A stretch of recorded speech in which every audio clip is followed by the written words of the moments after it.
오늘은 한용운 시인의 수의 비밀. 수라고 하는 것은 여자들이 이제는 천이라든가 옷감에다가 이제는 실 가지고 모양을 만드는 거죠. 그 수의 비밀에 대해서 살펴보도록 하겠습니다. 나는 당신의 옷을 다 지어 놓았습니다. 심의도 짓고 도포도 짓고 자리옷도 지었습니다.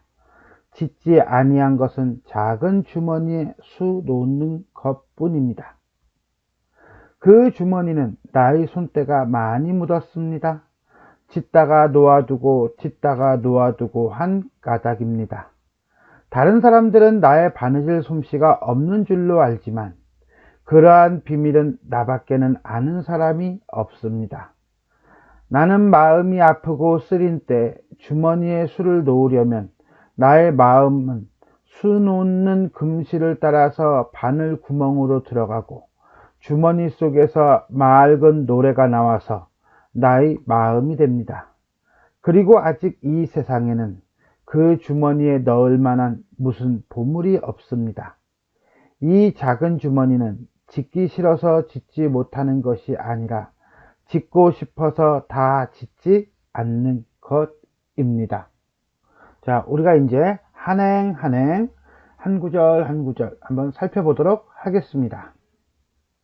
나는 당신의 옷을 다 지어 놓았습니다. 당신이라고 하는 걸 한용운의 시에서는 요거는 그냥 내신이라고 생각하고 외우는 것도 나쁘지 않을 것 같아요. 연인, 조국, 부처, 절대자, 진리 이렇게 이해를 하세요. 그냥 연인으로 해석할 수도 있고요, 조국으로 해석할 수도 있고, 부처로, 왜 한용운 시인이 스님인 건 알죠? 절대자 내지는 진리로 해석할 수도 있다 정도로 보세요. 나는 화자가 되겠죠. 당신의 옷이라고 하는 것은 당신이 입을 옷을 내가 만드는 거니까 당신에 대한 화자의 정성, 이렇게 보시면 되겠습니다. 심의도 짓고 당신이 심의를 입어요. 남자 옷이네요. 그러면 화자는 여자겠네요. 도포도 짓고 남자 옷이네요. 자리옷도 지었습니다. 자리옷은 잠옷이에요. 잠잘 때 입는 옷. 당신의 옷을 짓는데 심의도 지었고 도포도 지었고 자리옷도 지었어요. 그런데 우리가 요거 하나 봐야겠네요. 뭐예요? 그렇죠. 놓았습니다. 지었습니다. 뿐입니다. 뒤에도 계속 나오는데 그냥 미리 얘기합니다. 경어체를 사용해서 님에 대한 존중의 태도를 드러내고 있다 라고 보시면 되겠습니다. 자, 이런 걸 다 지었는데 짓지 않은 것은 작은 주머니에 수 놓는 것 뿐입니다. 자, 그렇다면 다 지었는데 왜 이건 안 지었어? 이거는 일부러 완성하지 않았다는 거죠. 의도적인 지연이다, 이렇게 봐야 할 것 같아요. 요거 체크 들어가야 되겠네요. 그럼 작은 주머니는 뭔데요? 글쎄 모르겠어요. 하지만은 이건 되게 마지막까지 버티고 있는 거네. 심의와 반대되는 것이고 도포와 반대되는 것이고 자리옷과 대비되는 것으로 마지막까지 안 짓고 안 만들고 기다리고 있는 거, 버티고 있는 거. 왜? 글쎄 잘 모르겠는데 어쨌거나 간에 당신의 옷을 지었으나 수놓기를 미루는 화자의 모습을 다루고 있다 라고 보면 되겠어요. 그 주머니는 나의 손때가 많이 묻었습니다. 손때가 많이 묻었다는 것은 결국 뭡니까? 만들다가 말다가 만들다가 만다가 이런 거죠. 내적 갈등이에요. 님을 그리워한 적이 많다는 거, 님에 대한 애틋한 마음이 있다는 거.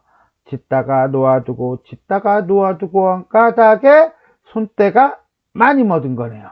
그러면 짓다가 놓아두고 짓다가 놓아두었어요. 즉 일부러 다 만들지 않은 거죠. 왜? 다 만들어버리면 결국은 님이 없다는 것, 그 옷을 입을 사람이 없다는 것을 인정할 수밖에 없는 상황이 돼버려요. 그걸 깨달을 수밖에 없는 상황이 돼버려요. 그래서 그것을 인정하고 싶지 않은 것이다. 그래서 이 내적 갈등은 곧 뭐다? 망설입니다. 다른 사람들은 나의 바느질 솜씨가 없는 줄로 알지만, 보편적 통념이에요. 오해죠. 그러한 비밀, 어떤 비밀? 짓다가 놓아두고 짓다가 놓아두는 비밀. 일부러 주머니를 다 만들지 않는 비밀. 그 비밀은 나밖에 아는 사람이 없습니다. 이유가 따로 있습니다. 이 소리가 되겠죠. 결국은 수의 비밀의 의미를 강조하기 위한 대비. 나는 마음이 아프고 쓰린 때, 임의 부재로 그리움과 슬픔이 있을 때, 주머니에 술을 넣으려면 나의 마음은 수 놓는 금실을 따라서 바늘구멍으로 들어가. 잠깐. 마음이 바늘구멍으로 들어간대요. 마음이 바늘구멍으로 들어가?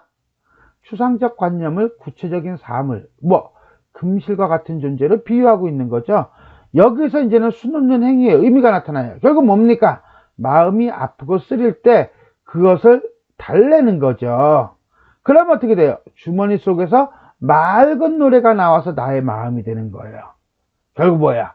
마음이 아프고 쓰릴 때 술을 놓으면 맑은 노래가 나와서 마음이 돼요. 즉 마음의 안정을 찾는 거예요. 상황 이해되겠죠? 내용 구절의 차이, 차이라기보다는 관계를 봐야 될 거예요.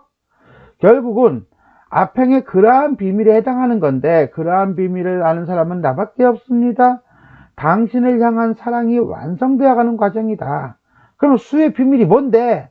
술을 놓는 동안 쓰린 감정이 정화된다. 따라서 술을 다 놓고 난 다음에는 마음을 정화시킬 수단이 없다. 그래서 나는 만들다가 놓고 짓다가 놓고 한다. 이렇게 봐야 되겠네요. 그리고 아직 이 세상에는, 어떤 세상? 의미 없는 현실, 어떤 세상? 조국이 없는 현실에는 주머니에 넣을 만한 그런 어떤 보물이 없습니다. 즉 임을 빛나게 해줄 만한 존재가 없습니다. 즉 늘 게 없습니다. 의미 없는 현실에 임을 더 가치 있게 해줄 만한 것이 필요가 없고요. 자, 조국이 없는 현실이니까 조국 광복이 와야 되는데 그게 없어요. 그래서 주머니를 안 만든다는 거예요. 임가의 재회가 성취될 수 없는 어떤 외적 요인이 있음을 암시하고 있다.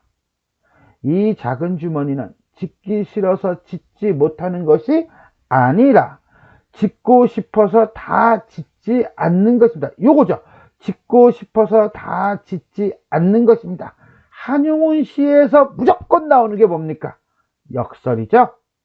당신에 대한 영원한 사랑을 이루기 위해 술을 다 놓지 않는 것이다.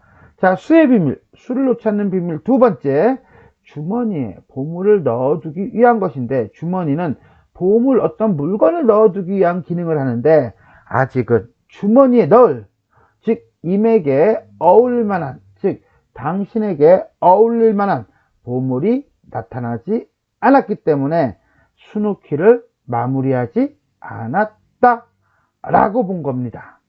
이어는요, 결국 수놓기에 담긴 비밀, 수의 비밀 두 가지가 나왔습니다. 자, 그러면 전체적으로 한번 정리를 해보도록 하겠습니다. 자유시고요, 서정시고요, 산문시이다. 여성적이고요, 상징적이다. 그렇죠. 여성적 어조였어요. 당신이 전부 다 남자였고요. 수에 담긴 비밀, 어떤 비밀? 사랑의 비밀. 역설적 표현을 통해 주제를 드러내고 있다. 역설적 표현 뭐였죠? 주머니를 짓고 싶어서 다 짓지 않았다. 분명히 논리적으로는 모순관계, 역설법이에요. 근데 주머니를 짓고 싶은 것은, 당신의 옷을 짓는 것은 당신에 대한 정성과 사랑의 징표이고요. 그 다음에 수 놓는 동안 어떤 내적 갈등이 있을 때 그 갈등이 어떻게 돼요? 해소가 되면서 당신과 함께 있다라고 하는 행복을 느끼기 때문이에요. 그럼에도 불구하고 주머니를 다 짓지 않는 것은, 수 놓기가 끝난다면 그것은 당신을 기다리는 행위가 끝났다는 것을 의미하고, 곧 뭐다? 이별의 확인이기 때문이다. 그래서 나는 주머니를 짓고 싶어서 주머니를 다 짓지 않고 있다 라고 얘기하고 있어요. 결국은 뭐니까, 주머니를 다 짓지 않음으로써 당신과 함께하는 행복을 오랫동안 forever하게 느끼고 싶다, 이렇게 보면 되겠네요. 다음은 경어체를 사용하여 화자의 태도를 드러내고 있다. 그러니까 요거는요, 전체적인 표현상의 특징과 그 다음에 소재에 대한 얘기를 하는 게 나을 것 같아요. 일단 기본적으로 경어체를 사용한다는 것은 임을 존중하고 당신에 대한 높임이죠. 사랑하는 태도와 함께 그 다음에 무엇을 준다? 친근감을 준다 라고 하는 걸 우리가 볼 수가 있어요. 그 다음에 이 작품에서 또 이제 상징적인 소재가 있는데 당신은 뭡니까? 아까 처음에 얘기했죠? 연인, 조국, 민족, 부처, 절대자 등등등 이렇게 이해를 하는 게 편합니다. 내지적 관점에서는 연인이 될 거예요. 근데 반영론적 관점, 당대 시대 현실하고 연결시킨다면 조국이나 민족이 되겠죠. 그 다음에 한용운 시인이 부처라고 하는, 승려라고 하는 점을 본다면 부처나 절대자로 볼 수가 있을 것입니다. 옷 내지는 옷을 만드는 행위는 결국 임에 대한 화자의 정성과 사랑. 술을 놓는 것은 임에 대한 사랑이면서 임을 기다리는 방법이다. 그 다음에 부처나 절대자라고 본다면 구도의 과정 정도로 보면 되겠다 라고 보시면 되겠어요. 비밀, 술을 놓지 않는 진정한 이유 정도로만 이해합시다. 손때, 이거는 뭐예요? 짓다가 말고 계속 님을 생각했다 안 생각했다? 생각했다. 님을 기다리는 애틋한 마음. 나의 마음은 금실을 따라서 바늘구멍으로 들어간다라고 그랬어요. 그죠? 결국은 님의 참모습을 구현해 나가는 화자의 분신. 그러면 맑은 노래가 되어 기쁨과 평안 내지는 위안과 정화, 보물을 넣을 만한 것이 없대요. 님과 어울릴 만한 가치 있는 대상, 조국, 광복 정도로 보시면 되겠습니다. 결국 이 시가 담긴 시집 님의 침묵은 3.1운동 이후 일제탄압이 더 치밀해졌던 시기이 1920년대 만들어졌습니다. 그렇기 때문에 이 시에 나타난 당신은 연인 조국이라고 할 수도 있고요. 그 다음에 그 임은 지금 여기에는 없더라도 언젠가는 반드시 돌아올 것이고 돌아와야만 하는 존재로 해석할 수가 있겠습니다. 우리는 지금까지 한용운 시인의 수의 비밀에 대해서 살펴보았습니다. 수고하셨습니다.